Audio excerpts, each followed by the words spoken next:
여러분 안녕하십니까? 10월 16일 월요일 MBC 이브닝 뉴스 시작하겠습니다. 박근혜 전 대통령이 구속기간이 추가로 연장된 이후 처음으로 오늘 법정에 섰습니다.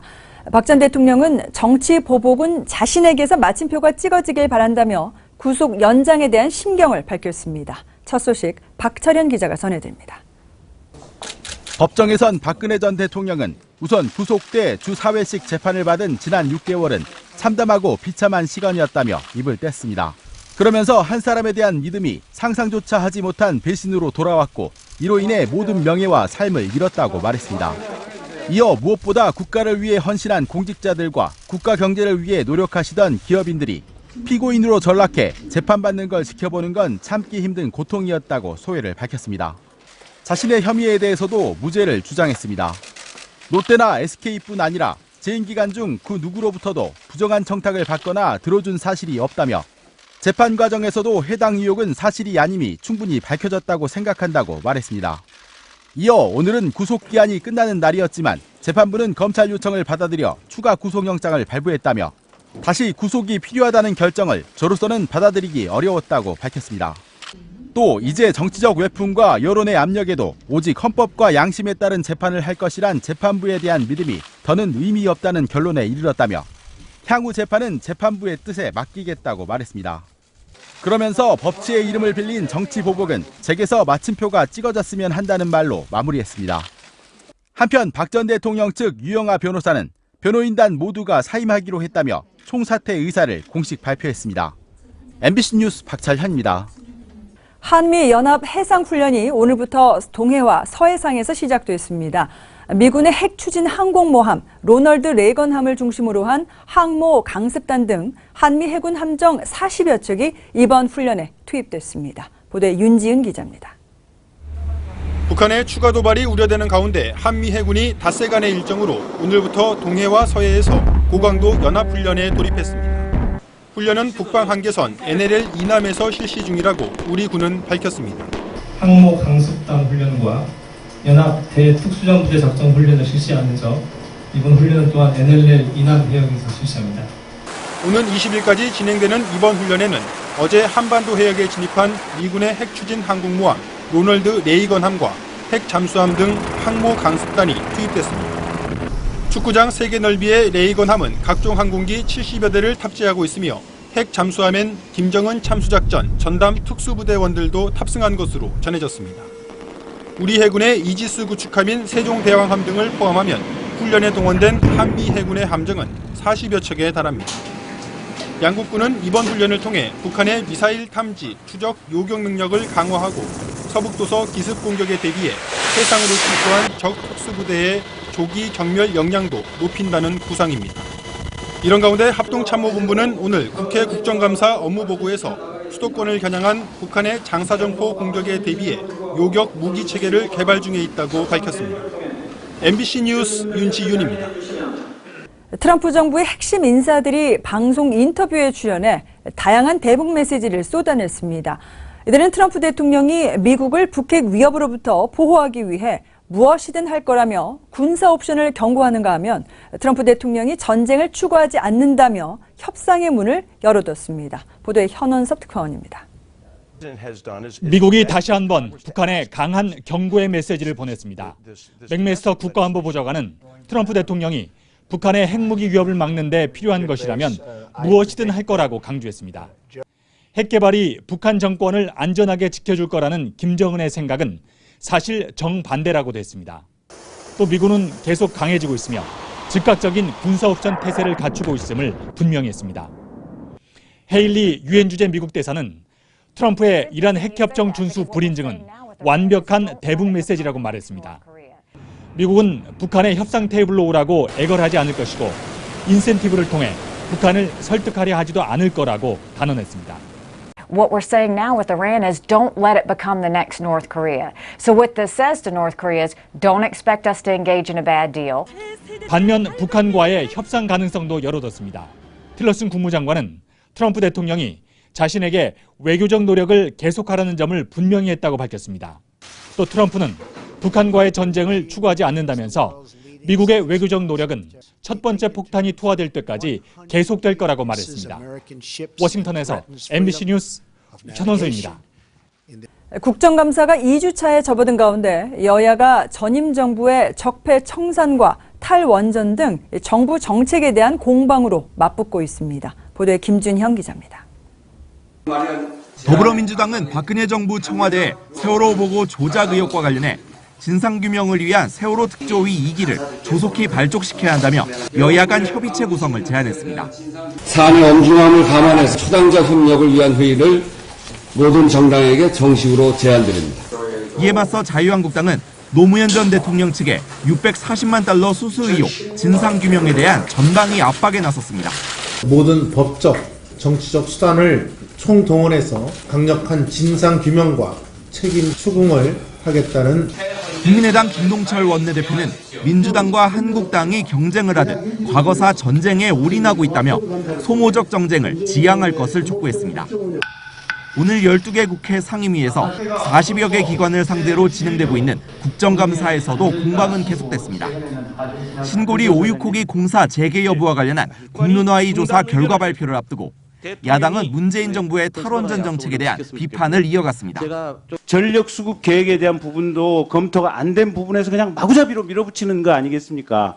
이거야말로 지금 아마추어 정권이 하고 있는 국방위의 합동참모본부 국감에선 전시작전 통제권을 조속히 전환하겠다는 정부 방침에 찬반 공방이 뜨거웠고 기획재정위 국감에서도 전임 정부와 현 정부 경제 실정에 대한 여야의 난타전이 벌어졌습니다. 정무위 등 일부 상임위는 문재인 정부 무능 심판을 내걸은 한국당 의원들의 피켓 시위로 파행이 빚어졌습니다. MBC 뉴스 김준영입니다. 신고리 원전 공론화위원회가 시민참여단 대상 최종 설문조사에 찬반 중 하나를 무조건 선택해달라는 문항을 추가시켰습니다. 어떻게든 위원회가 마무리하겠다는 궁여지책이라는 의견도 나오지만 공론화 과정의 취지와는 거리가 있다는 지적도 나오고 있습니다. 김세희 기자가 보도합니다. 신고리 공론화위원회는 시민 참여단을 대상으로 실시한 마지막 4차 조사에서 건설 중단과 건설 재개 중 한 가지를 선택해달라는 질문을 추가했습니다. 모르겠다거나 아직은 판단하기 어렵다는 유보 쪽 입장을 드러낸 것인데 지난 3번의 조사엔 없다가 4차 조사에서 추가됐습니다. 공론 조사 결과가 박빙으로 나올 경우를 대비한 고육지책이라는 분석인데 공론화위 측 역시 일각에서 제기하는 두루뭉술한 권고안을 최대한 피할 것이라는 의지를 피력했습니다. 이희진 공론화위 공동대변인은 정량적, 정성적 평가를 종합해서 5차 범위 내라도 최대한 결론을 내기 위한 방안 중 하나라고 밝혔습니다.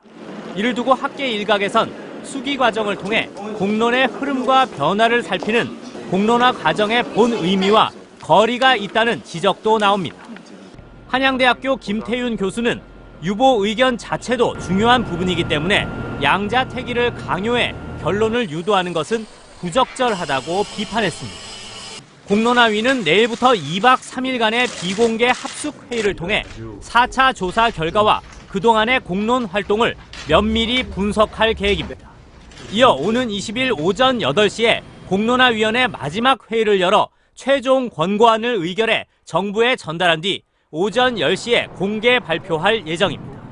MBC 뉴스 김세희입니다. 1조 원대 불법 스포츠 도박 사이트를 운영해 500억 원대의 부당이득을 챙긴 일당이 경찰의 무더기로 적발됐습니다. 이들은 경찰의 추적을 피하기 위해 사이트를 가족 중심으로 은밀하게 운영했으며 강남에서 사우나를 운영하고 수입차를 타는 등 호화 생활을 누려왔습니다. 김정원 기자가 보도합니다. 수도권의 한 상가주택. 경찰이 기습 방문에 놀란 여성이 맨발로 도망치려 합니다. 경기 북부 경찰청에서 왔습니다. 도박사이트 운영 혐의로 체포합니다. 거실 책장엔 고급 양주가 빽빽히 진열돼 있고 명품 시계와 가방도 수북히 쌓여 있습니다. 경기 북부 경찰청 광역수사대 수사관들이 불법 스포츠 도박 사이트를 운영한 혐의로 40살 최모 씨 집에 대한 압수수색에 나선 겁니다. 경찰 조사 결과 유흥주점 종업원이던 최 씨는 7년 전 서울에서 혼자 도박 사이트를 운영하다 회원 수가 늘자 가족과 지인들을 끌어모아 사업을 확장했습니다.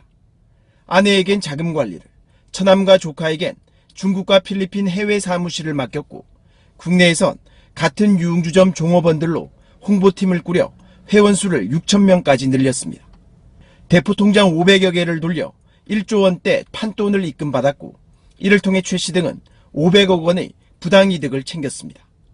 최 씨는 강남에서 사우나를 운영하고 고가의 수입차를 타는 등 호화 생활을 했지만 가족과 지인 중심으로 사업을 확장해 경찰 추적을 피해왔습니다. 최 씨는 수사기관에 적발될 경우에 대비해 7년 전 결혼식을 하고 두 아이와 함께 살면서도 혼인신고는 하지 않은 채 모든 재산을 부인 명의로 돌려놓는 치밀함을 보였습니다. 경찰은 최 씨 등 14명을 구속하고 나머지 일당 46명을 불구속 입건했습니다. MBC 뉴스 김정환입니다. 중국에서 평균 시속이 350km에 이르는 이른바 총알 열차가 등장했습니다. 중국은 전 세계에서 가장 빠른 고속철이라며 해외 시장을 겨냥한 대대적인 홍보전에도 나섰습니다. 금기종 특파원입니다. 중국의 신형 고속철 푸싱호가 베이징 남녘 승강장에 미끄러지듯 들어옵니다. 최대 시속 400km, 평균 운행 속도는 350km로 기존 1세대 고속철보다 50km 이상 빠릅니다. 푸싱호는 베이징 상하이 노선에 투입돼 1,300여 킬로미터를 4시간 30분 만에 주파하고 있습니다. 기존 운행 시간을 1시간 이상 단축했습니다.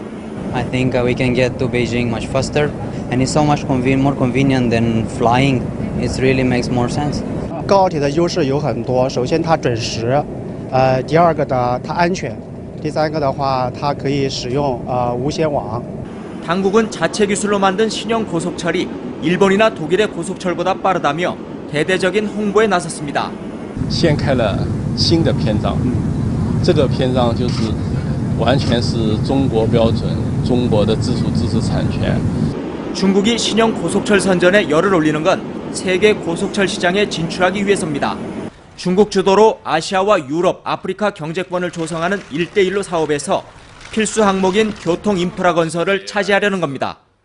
중국은 이란과 태국, 말레이시아 등에서 고속철 사업을 진행 중입니다. 중국 부흥이라는 의미를 담고 있는 푸싱호를 앞세워 중국이 고속철 선진국과의 본격적인 경쟁에 나섰습니다.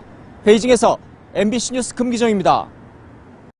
미국 하와이 주 정부가 북한 핵미사일 공격 위험성과 대피 요령 등을 담은 주민 행동 지침을 마련해 재난당국 홈페이지에 올렸습니다.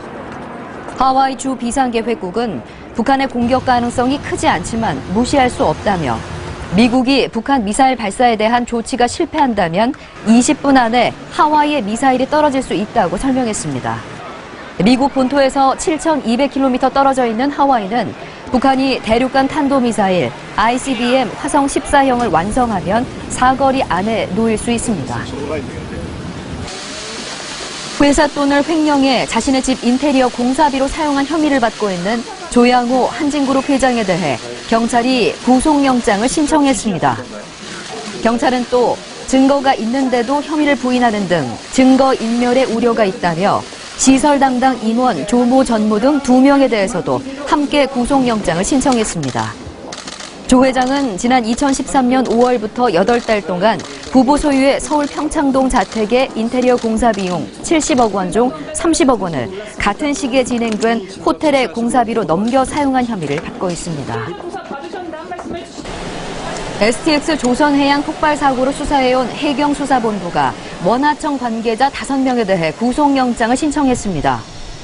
수사본부는 지난 13일 STX 조선해양 조선소장 55살 조모 씨 등 STX 조선해양 소속 4명과 사고 현장의 관리 감독자이던 사내협력업체 K기업 물량팀장 57살 조모 씨 등에 대해 안전관리 업무를 소홀히 해 업무상 과실치사 등의 혐의로 구속영장을 신청했다고 밝혔습니다. 지난 8월 STX 조선해양에서는 건조 중이던 석유화학 제품 운반선 안 잔유 보관 탱크에서 폭발이 일어나 도장 작업을 하던 근로자 4명이 숨졌습니다. 우리나라 실업률이 경제협력개발기구 OECD 회원국 가운데 가장 큰 폭으로 상승한 것으로 나타났습니다. OECD에 따르면 지난 8월 기준 한국의 실업률은 7월보다 0.2%포인트 높아진 3.8%로 같은 기간 실업률을 집계한 25개 나라 가운데 오스트리아와 함께 최고 상승폭을 기록했습니다. 회원국 전체 실업률은 5.8%로 지난 5월 이후 넉 달째 같은 수준을 유지하며 안정세를 유지했지만 한국의 경우 청년층 실업률이 넉 달 만에 1%포인트 넘게 상승 반전하며 급등했습니다.